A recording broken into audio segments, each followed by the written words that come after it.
గాజువాక నియోజకవర్గ స్థాయి పద్మశాలి చేనేతల ఆత్మీయ సమావేశం గాజువాక క్లబ్ ఆవరణలో వైసీపీ చేనేత విభాగం నేత చిక్కా సత్యనారాయణ అధ్యక్షతన జరిగింది.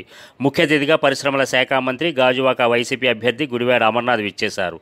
ఈ సందర్భంగా అమర్నాథ్ మాట్లాడుతూ ఎంతో చరిత్ర కలిగిన పద్మశాలి సామాజిక వర్గానికి వైసీపీ ప్రభుత్వంలోనే ప్రాధాన్యత లభించిందని అన్నారు. ఎమ్మెల్యే, ఎమ్మెల్సీ పదవులతో పాటు డైరెక్ట్ పోస్టులను కూడా కేటాయించామని చెప్పారు. గాజువాకలో పద్మశాలి భవన నిర్మాణానికి అవసరమైన స్థలాన్ని సేకరించి నిర్మాణానికి కావలసిన సహకారం అందిస్తామని చెప్పారు. కార్పొరేషన్ ఎన్నికలలో తగిన సీట్లు కేటాయిస్తామని చెప్పారు. చేనేత రంగానికి పూర్వ వైభవం వైసీపీతోనే సాధ్యమని పేర్కొన్నారు. ఈ కార్యక్రమంలో తెలంగాణ పద్మశాలి నాయకులు డాక్టర్ పరికి పాండ అశోక్, చేనేత విభాగం రీజనల్ కోఆర్డినేటర్ సూరిశెట్టి సూరిబాబు, మాజీ ఎమ్మెల్యే చింతలపూడి వెంకటరామయ్య, గాజువాక వైసీపీ పరిశీలకుడు తిప్పల దేవన్ రెడ్డి, ఇంటెక్ నేత మంత్రి రాజశేఖర్, మొల్లి చిన్న, చేనేత విభాగం నేతలు రాపర్తి సుబ్బారావు, కొలిపాక అప్పారావు, శేషెట్టి అప్పారావు, వానపల్లి ఈశ్వరరావు, తెడ్లపు వెంకటేశ్వర్లు, పల్లివేల అమృతవల్లి, పెంటవల్లి వెంకట్, బొమ్మన పద్మ, తెడ్లపు సతీష్, సిద్ధినాథి సన్యాసరావు, పప్పు అప్పారావు, కాసా రాజేశ్వరరావు తదితరులు పాల్గొన్నారు. అలాగే దేవాన్ కార్పొరేషన్ వేశారు. అలాగే 4 కార్పొరేషన్లు కూడా వేసిన ఘనత కూడా సీఎం జగన్మోహన్ రెడ్డి గారి దక్కుతుంది. అలా కాకుండా మరి 2019లో మనకు ఒక ఎంపీని తీసుకొచ్చి ఢిల్లీలో కూర్చోబడి ఒక పద్మశాలి కర్నూలు నుంచి మరి గెలిపించిన ఘనత కూడా సీఎం జగన్మోహన్ రెడ్డి గారే. ప్రకటన ఏంటంటే, గాజువాకలో స్టేట్ వేదిగా సిరి వ్యాపారస్తుల్ని ఎవరు కూడా, ఏ పోలీసు కూడా వాళ్ళని ఎట్టి పరిధిలో తచ్చిన పరిధి చేసి గొడవ చేయొద్దు. వాళ్ళు ప్రభుత్వానికి కూడా అండగా ఉన్నారు కాబట్టి వాళ్ళు ఎట్టి పరిధిలో కూడా జీవనోపాధి సాగించాలి, వాళ్ళ జోలికి వెళ్ళకూడదని చెప్పేసి ఆ రోజు ఒక ప్రకటన చేయడం జరిగింది.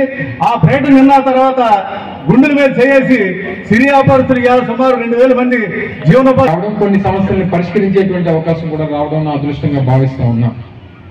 ఎందుకంటే నేను అనేక సందర్భాల్లో కర్నూలు కానీ, లేదా మంగళగిరి కానీ, లేదా వివిధ ప్రాంతాలు, పెడన, ఇతర ప్రాంతాల్లో, ధర్మవరం ఇటువంటి ప్రాంతాల్లో పర్యటన చేసినప్పుడు చాలామంది వచ్చి స్థానికంగా ఉన్నటువంటి వారి సమస్యలని చెప్పుకునేటువంటి అవకాశం వారికి దొరికింది.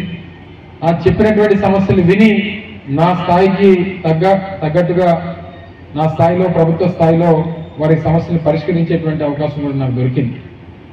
అయితే బహుశా నాకు తెలిసి రాష్ట్ర చరిత్రలో చేనేత వర్గానికి చేసినటువంటి మేలు, వైఎస్ఆర్ కాంగ్రెస్ పార్టీ చేసినటువంటి మేలు బహుశా గతంలో ఎవరో చేసి ఉండరు.